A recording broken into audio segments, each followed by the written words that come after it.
Hello and welcome to another episode of Eddie V, the Eddie V Show. It's good to be back with you on this Thursday. We're going to be talking about a couple things today. First, we're getting back into Dr. Ralph Martin, Fulfillment of All Desire. We're going to get into the second stage, the illuminative stage. We're going to start that off. And then we're going to continue just a little bit, just a tad bit, with the elite human capital. That's what we got today. And then just a couple of show notes. I will be gone next week. So no shows next week. I'll be back the week after that. Give some of those people have been telling me, a lot of episodes so you can catch up for next week, and then I'll be back the week after. Just want to let you know, so this will be the last episode for a little bit, but it'll be a good show. So we're going to get started. So with Dr. Ralph Martin's book, he's talking about the second stage, the illuminative stage. And the best way to describe this stage, I think, is you're moving on from kind of the beginning stages of the spiritual life and you're getting consistency. That's the key. You're getting consistency. And then in that consistency, you can start really actively working. I'm going to say this, but it's maybe a weird phrase, working on yourself, growing in the spiritual life. But it takes focus. It takes, I don't want to be a Pelagian, but it takes effort, focus, obviously the grace of God. But there are things we should focus on. And I'll repeat it. I think a lot of people falter at this part. So really important if you want to keep growing, which everyone should, you want to keep growing in the spiritual life. So one of the sections, I'm not talking about everything, obviously, in this book. I'm just talking about the things I think are not talked about often and are very valuable. One of the sections in this book that I'm going to be discussing right now, Dr. Ralph Martin calls growing in freedom. So that's the key. Freedom is an abused word nowadays, but I think this is a really good title for this chapter. And I'm actually going to read the first paragraph of this chapter word for word because I think it's really helpful. So this is from Growing in Freedom in the illuminative stage that we're in now. It says here, everything that exists is a gift from God, yet oftentimes we look to the things and creatures created by God for a satisfaction and fulfillment that only God himself can provide. When the soul wraps itself around the things and the people of this world, looking for a satisfaction or fulfillment that only God can give, it produces a distortion in itself and in others as well. Many spiritual writers call the process of unwinding this possessive, self-centered, clinging, and disordered seeking of things and persons detachment. Detachment. The goal of the process of detachment is not to stop loving the things and people of this world, but quite to the contrary, to love them even more truly in God, under the reign of Christ, in the power of the Holy Spirit. Things and people become even more beautiful and delightful when we see them in this light. There are almost always painful dimensions to this process of letting go in order to love more, but it's the pain of true healing and liberation. Christian detachment is an important part of the process by which we enter into a realm of great freedom and joy. So I don't know if you guys can hear that, but hopefully it's not too loud. But so let's talk about that. So what's going on here? One thing you're acknowledging is that everything is good. Everything is created by God. It is good. And this is where I lose a lot of people. I'll talk about this stuff maybe a little obsessively, is that those things are good, but the problem is not the things. The problem is how we see the things. We're constantly trying to make things higher than God. We're becoming obsessed with them, locked in on them, putting them where they shouldn't be. And that is going to be, in lack of a better phrase, that is going to be human slavery. That is going to be human imprisonment, human addiction. We are going to be slaves of our passions, slaves of the things of this world. So when we're trying to grow in the spiritual life, this is going to be a huge effort that we're going to have to partake of, is detaching ourselves from those things, not so that we can not care about them, as Dr. Ralph Martin was just talking about, but that we can love them in God.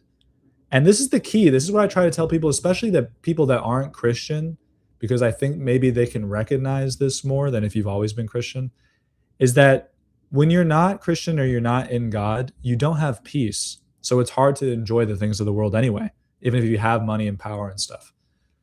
But if you have God, you actually can enjoy the things as long as, rightly ordered. You can enjoy the things of the world actually more. And I've found that for myself. People, say they're like, you fast all the time, you don't eat and all this stuff, and you don't do this, you don't do that, you don't watch movies, blah, blah, blah. Even though I do watch movies, but maybe not as often as some people. But because I've done that, and because, the saints have done this type of stuff, detachment, I feel like, at least, and it seems from descriptions of people, I can actually enjoy the things more than people that are not attached, or people that are attached to these things, people are addicted to these things, or people that look to these things as gods, as things to be worshipped. And so hopefully that makes sense. And I want to say as well, when I say things to be worshipped, people like imagine like you're bowing down to like pleasure or something like that. It doesn't have to look like that to be worship. It's just something that you put very highly in your life. And this is true for a lot of things. Right now, the World Cup is going on. It is soccer, and I can't stand soccer, but I just think it's such a lame sport. I don't like most sports, but I think that one's pretty lame. But you can see, if you want to just go on a little trip, you can probably go on YouTube or whatever. You don't have to do this, but you can look up people getting upset when their country loses in the World Cup, and it's disordered. And maybe they don't, it's not the highest thing in their life, but wherever it is, soccer or their team winning, it's not where it's supposed to be. And that person is unstable, they're miserable, they're not doing well. So just in a natural sense, you can tell that. But then in a supernatural sense, it's like, if we want to grow closer to God in the spiritual life, if we want union with Him, which is the apex of the spiritual life, we're gonna have to learn to let things go. And it's kind of like that phrase where it's like, if you love something, let it go. It's just kind of corny, but really, if you truly want something fully in like the spiritual maxim, like, you have to let it go. If you really love food, you're actually going to enjoy it so much more if you let it go. You love pleasure, you're going to have to let it go. It's interesting how it works. Even GK, I was reading GK the other day, and he's talking about when it comes to natural aspects of the body, including breathing and sex. He's like, actually, those things are going to go a lot better when you let them go. When you aren't constantly thinking about them, it's actually when they're at their best. So, maybe a little PG 13 there, my bad, but it's just so true, and that goes for everything in life. Sports. If you like sports, if you let it go, if you become detached from it, actually you can just enjoy it so much more. So for the World Cup people out there, so this is a reality of the spiritual life. I'm just going to intro that chapter, growing in freedom. We're going to talk about all the different ways we can start detaching from things, not only externally but internally as well, because people always want to do the external, which is important, but the internal is way more important. That's going to have to do with virtues and vices and stuff. So we're going to be talking about that way more specifically than we've been talking about it before. So hopefully you're excited about that. But that is detachment. Read about it, learn about it, practice it. If you just keep reading about it, it will not help you. You have to live it. You have to do it. And we'll talk more about practical steps to do that. So that's the first part of the episode. I'm really short. We'll get into more stuff when I come back. So the next thing I want to transition to, we started the Elite Human Capital white paper, and I'm continuing to go through it. I'm just going to do I'm going to go through briefly a section that he calls the big don'ts of, I guess, the financial life. And I actually think a lot of these are really good. Some of them I don't care about. Some of them, I don't know if I disagree with any of them. But I think these are really good advice. A lot of people, or not a lot of people, the people that watch, I'm sure don't have these issues. But in case someone stumbles on my videos and they have these issues, I'm going to mention them anyway. All right, so let's get into it. So the big don'ts, I believe there's 9 of them. So he says, number 1, if you want to be elite human capital, no gambling. He is very adamant about the gambling. And I've mentioned it on the show before, like, this is a huge problem with young men in the world right now. So he says no gambling at all. Prediction markets, sports betting, going to the casino, nothing. recipe for disaster. Do not do it, not even a little bit, not even for fun. And I do agree with him on this. I think in terms of morality, you can gamble a little bit, but honestly, just don't. Just because you can do something doesn't mean you should. Don't do it. I always tell people do not gamble. Two, he says no addictions. And I think most people can agree on this, don't have addictions, but I thought it was really cool here that he mentioned weed, marijuana, and he mentioned pornography. And so if you're a Catholic, should already know those things. So those are easy. But I'm sure he's writing for young men who maybe aren't Christian, aren't Catholic. So I think that was a very great thing for him to include. And he also talks about alcohol. He says there's not really a huge upside for alcohol except for like in social situations when you're just, bonding with people, getting to know people. Um, but I really appreciate that. And I'm like, for me, I'm even like the minimum amount you can drink alcohol, the better. I think just the beer and the wine and the hard liquor today are just like poison now. If you can get like some homemade beer or something, that'd probably be great. But they're poison and, I don't know, like addictive in the traditional sense. But yeah, the feeling can be desirable. And if you're not good with that stuff, just with addiction and stuff like that, just keep away from it. I personally love beer. I'm a huge fan, but I don't drink it that often. But no addiction's great. And he's just talking about for the three pillars again. For wealth, resume, family, don't do those, no addictions. Number three, he says no crypto. So Bitcoin, stuff like that. I don't know a lot about that stuff. I'm not a huge fan of crypto. I don't have like some complicated reason. I am a huge fan of fiat money. I used to not be, but I think fiat money is the way to go. Power, governments, nations actually producing productive wealth, productive goods. That's true value. And nations, organizations, people create value in the world. So crypto is just like computers making up code. And I'm just like, if it's not backed by like some huge group of people or a state or productive property, I don't understand why it has value. Except this is the same with the stock market too. It's like the valuations are just like fugazi made on nothing usually. I know they use the quarterly reports, financial health of a company as well, but you can just distort that stuff. And people have done that before. You can read about Warren Buffett, George Soros. They talk about this stuff and they do this stuff too. If you can watch Casino Royale kind of doing this stuff too, where they're trying to ruin this airport so people can make money in the stock market. It's just crazy. Or this airline. I'm pro fiat, I'm not pro crypto. And if the world collapses, like are you even gonna have like the internet and computers? I don't know. So for those doomsdayer people, I don't even think crypto would help you there. Number four, no collectibles as investment. And he mentions a lot of things. I don't know if a lot of people are doing that, but yeah, I don't recommend that. You're going to die. Possessions are not very secure. Don't think it's going to help you. Five, no whole life insurance. I don't really know what that means. I know what life insurance means. I don't know what whole life insurance is. He was adamant about that. I think I read it, but it just went over my head. So you can take that or leave that. I don't have a strong opinion on it. Six, no day trading or option trading. And so his whole argument with this is that most people cannot do this. He's like, there's a very small percentage of people that can do this well. Most people cannot. And there's a huge industry nowadays that's just designed on making you think you can do it and making money off you. So now you are the product. They're just trying to manipulate you. So unless you're one of those guys that knows this industry in and out, just don't do it. I'm personally against the stock market, so I'm not going to do this anyway.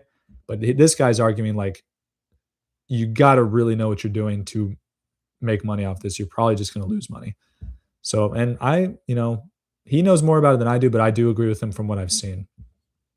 Some people make a lot of money on it, but most people I don't think do. He says, number seven, no passive income courses or gurus. Again, I'm not passionate about this, but yeah, I'm sure there's a lot of people ripping people off, pretending they can give them access to this hidden knowledge that will give them huge amounts of money for not doing anything.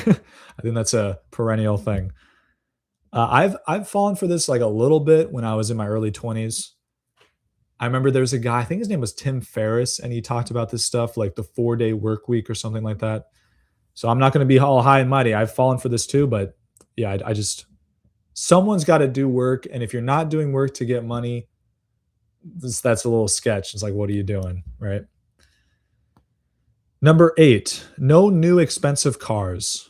And this was one of the only ones where he's talking about buying something specifically, which I thought was interesting. And I think this is a really like, especially if you're young and you get money, you get excited, you buy a really nice car. Cars just they just are money pits because there's so much insurance, maintenance, gas is expensive now, and that's gonna just keep draining you. And when it's new and expensive, I've probably heard this before. You've probably heard this before, but right when you get it off the lot, if it's new, the value decreases. So this is just a depreciating asset from the beginning. It's just not worth it. There are a lot of great used cars out there. I've solely bought used cars. They've all been great. I do recommend it, especially if you're not trying to do anything fancy. You just need a commuter car, just driving around locally. You don't need anything fancy.